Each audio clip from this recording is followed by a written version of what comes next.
What's going on, everyone? So, seeing reports come out about Jarred Vanderbilt and him kind of, having this decline and that, the glory days are over, right? That 2023 season was more of the outlier than the potential norm.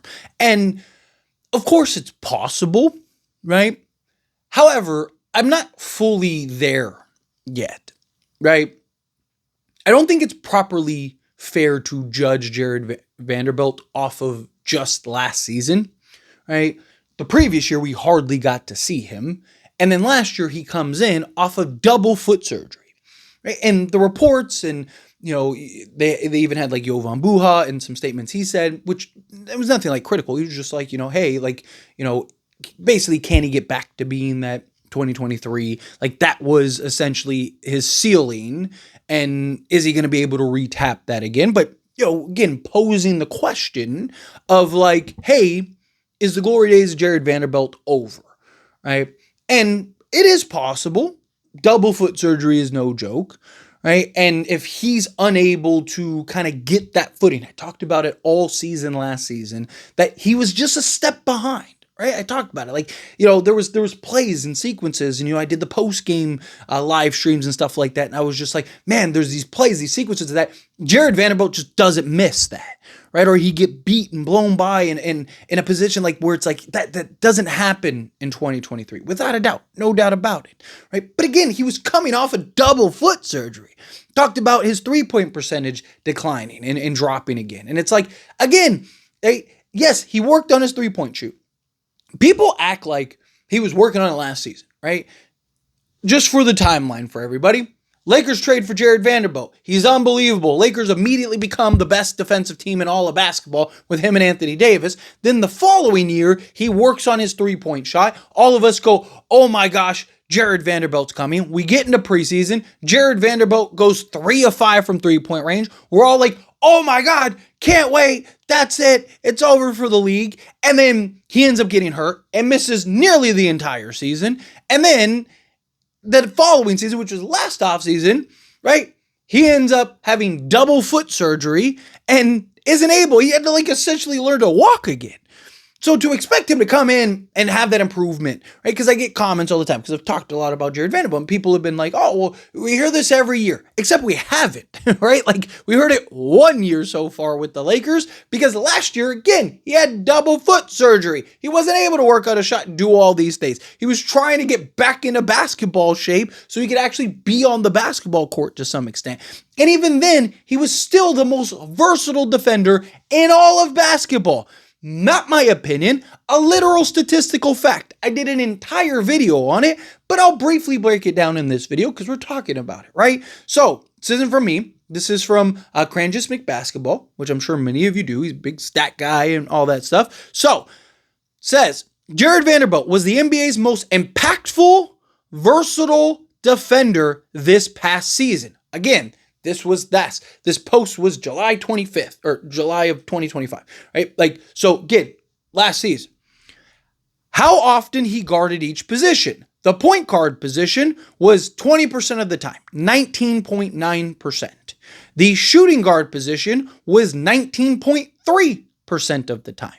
The small forward position was 15.5% of the time, which, again, understandable. I mean, even when we first got him in 2023, he was defending mostly guards, point guards. So you're talking literally almost 40% of his defense came at the guard position, point guard and shooting guard, right?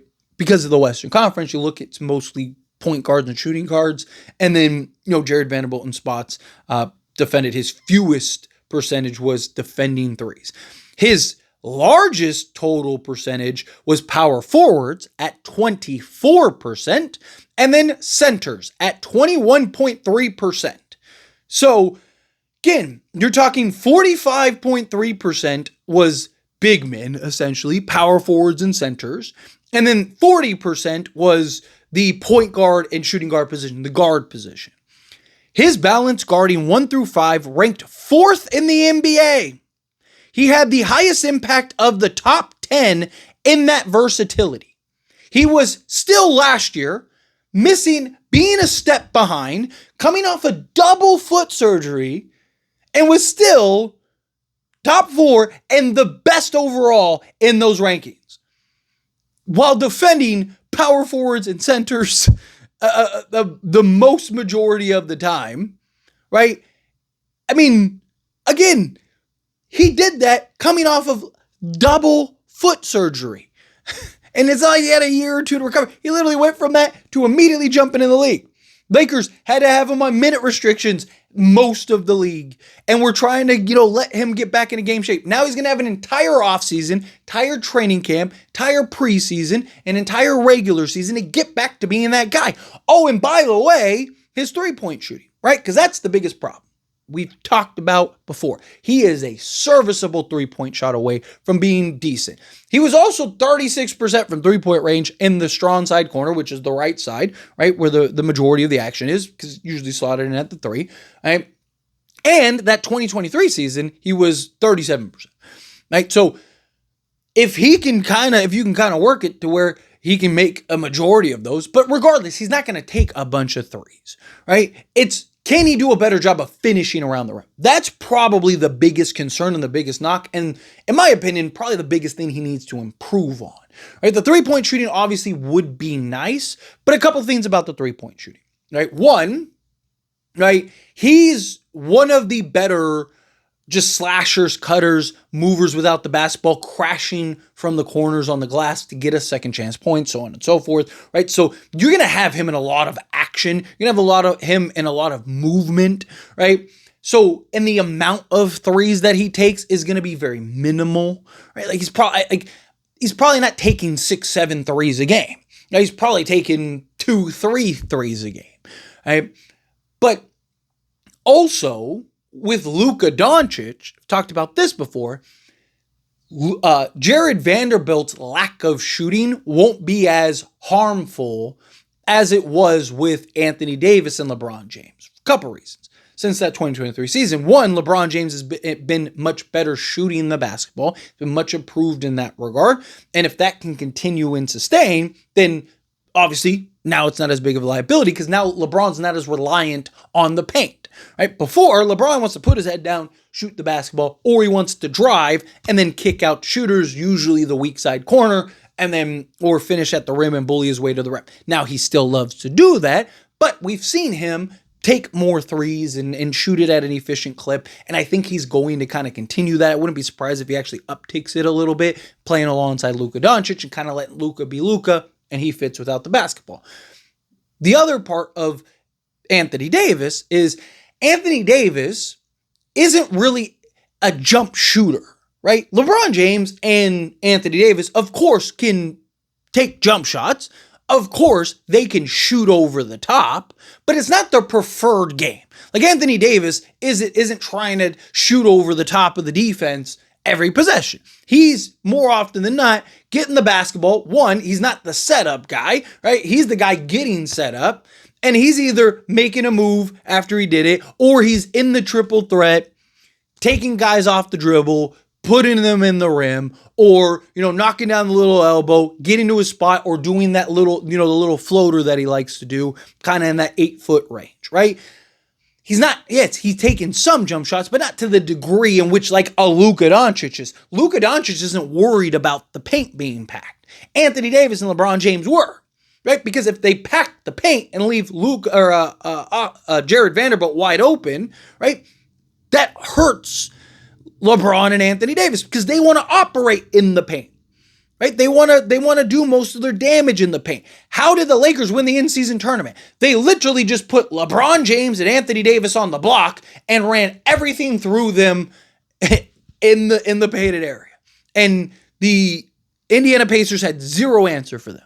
How did they, when in key moments, key spot, like what was Darvin Ham's usual default, right? Go and pack the paint, right? Or go and put them on the block and let them do that. And teams started to pack the paint, right?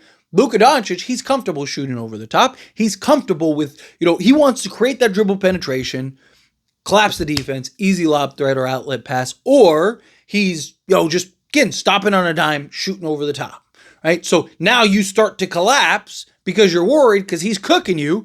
Guess who's coming off of the corner? And then it's an easy lob threat or an easy bounce pass. And Jarred Vanderbilt needs to finish at the rim.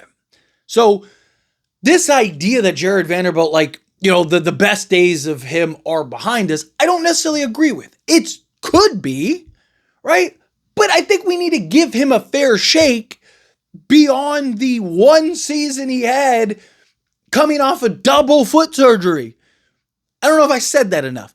Double foot surgery. The guy literally could not walk. Right? Like, and people were expecting him to be the best defensive player in the league last year, and he was. Still, right? Like, that's what's so crazy. The guy is arguably, if not clearly, the best perimeter defender in all of basketball. I encourage you, pick your favorite player, whoever that is, right? Any player. And then look up, make it a fun game, right? Like, take that player and then look up their stats, and then look up their stats against Jarred Vanderbilt. It is like, it almost seems fake, the drastic drop-off of these guys. And you're talking the best players in the world, best scorers in the world. Guys like Kevin Durant, Kyrie Irving, Steph Curry, you name it. Anthony Edwards, you name it. Right? Jarred Vanderbilt is in their pocket. He is in there in their jersey, not giving them anything. Right? So I think that he can get back to that. I think Jarred Vanderbilt's going to have a very good season. I really do. I think he fits very nicely alongside Luka Doncic. It's just how many minutes he's going to be able to play and how much offensive impact will he be able to give you, because that'll dictate how many minutes and how much opportunity he has, right? Because if he can finish better at the rim, right, he's going to get a lot of second chance opportunities, as we saw. Excellent rebounder, offensive rebounder, get a good nose for the basketball.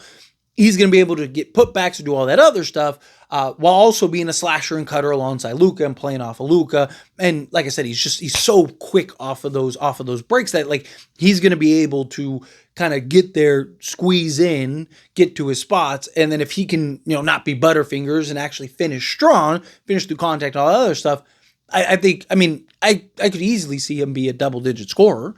And then, if he can knock down the occasional three, he can just at least enough to be serviceable to where teams have to at least keep an eye on it, right? At least to where, because even if he's like 37%, come playoff time, teams are going to have to pick their poison. So they're going to probably still, even if Jarred Vanderbilt actually is a good three-point shooter, they'll pick their poison. They'll take their chances that Jarred Vanderbilt isn't going to get, one, enough volume and shoot well enough for Jarred Vanderbilt to beat you, right? So, he just needs to make them pay consistently enough to where it's like, oh man, right? Like that, where that could be the difference. But anyway, as always, this is a discussion. Pass question to you. Let me know your thoughts and opinions down in the comments. That being said, if you haven't liked this video, hit that like button. Helps me a lot. So we enjoy these types of videos, and I truly appreciate it. Not subscribe channel, hit that subscribe button. Turn on the bell notifications. Appreciate y'all. See you in the next one.